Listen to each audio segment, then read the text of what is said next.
He who cannot change the very fabric of his thought will never be able to change reality and will never therefore make any progress. And we all know people like that. We all know people who are not changing the fabric of their thought, meaning they're not changing the place that they're coming from when they speak or when they're thinking, and they don't make progress and they're forever stuck. And we notice we have family members, we have friends, we have all of the people that we can so clearly see and we can so clearly notice in their language patterning and in their energy that they are in the same place over and over again. No matter what the content is, no matter what is going on in their life, it's always from that same place that they're stuck. We notice it, and other people notice it in us, but it's really challenging for us to notice how our thoughts are stuck and that we're coming from. I really like the word fabric because it's not that he's talking about energy. He's not talking about anything elusive. He's saying there's a place that we're coming from over and over again in the fabric of our lives, and that isn't working. It's keeping us trapped in the same woes, in the same problems, in the same patterns in our minds, in our bodies, so that we're consistently experiencing that tension over and over again. And that's what's stuck in a perspective that really summarizes it. I'm going to read one more thing here.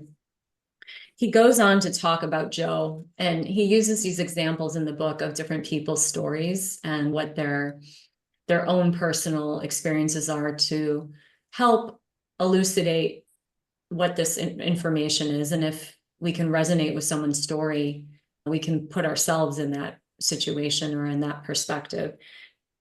In this case, Joe had moved through the second stage of healing, which the second stage is observing that there was a pattern to the suffering. And then in the third stage, in which he realized that he was stuck in a perspective.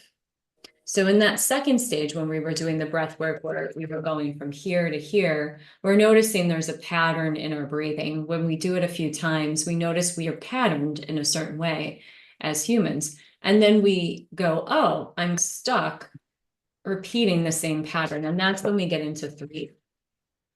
And when we can apply this into our bodies, that's when we can start to work with these Donald calls it disassociated, that we don't include it into our awareness, into our everyday experience. We have this area or several areas of our body that we don't pay attention to.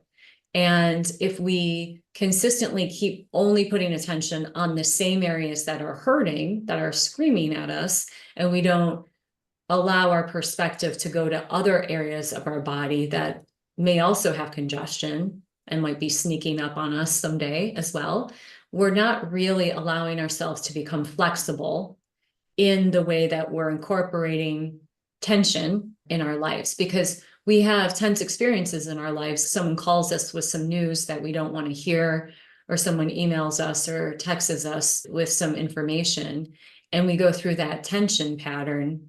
And we are not flexible enough in that moment to not go through that tension pattern. We automatically go through that tension pattern. So by practicing this stage 3 breathing, it allows us more flexibility so that we don't revert to storing tension in our accustomed places in our body that consistently store whatever episode or whatever person is coming towards us that we have resistance to, right? This is what was interesting about this stage 3. He wanted us to make the declarations in order. And so I did this a couple times, and I think that, so these are the 3 declarations that we make in order. And I'm not asking you to say these out loud, just in your mind. When we're going through the breath work, we just want to say them to ourselves. Please state in order your experience, the blocked area. I am stuck right here.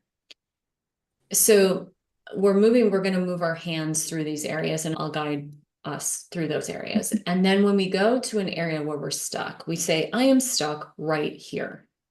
Then we say, I acknowledge this region. So you're just going to say, I'm stuck here. I acknowledge where this is. I'm sorry, I haven't noticed you before.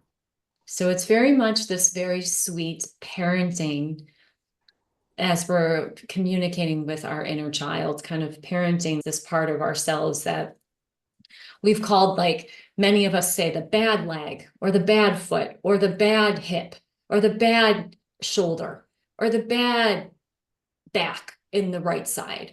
We label the bad side. My right side's always bad.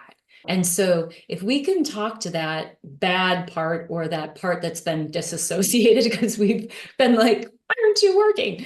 That is really the goal here, is to move beyond that perspective of being stuck in that area of our lives. With that said, I'm actually going to move into stage 4 so that we can do both of the breath work back to back. So that's stage 3. We're working on being stuck. We're going to include these areas that we're not aware of, and we're going to use our intuition to be guided. For example, I have several injuries. I have an injury in my neck from a car accident. I have an injury in my right shoulder from doing massage therapy. I have an old broken wrist. I have a right knee issue. I've got a right lower back herniations in my lower back. I could be on stage 3 for a day. I could be going to these different places, asking how they're doing and whatever.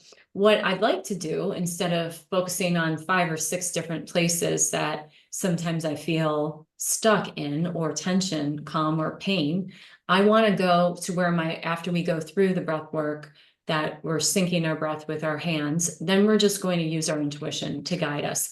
Your intuition might take you to your belly. Your intuition might take you to an elbow or your head today. So we're not going to try to locate every single place that we've ever been injured. We're just going to go to where we're guided to and stay with that.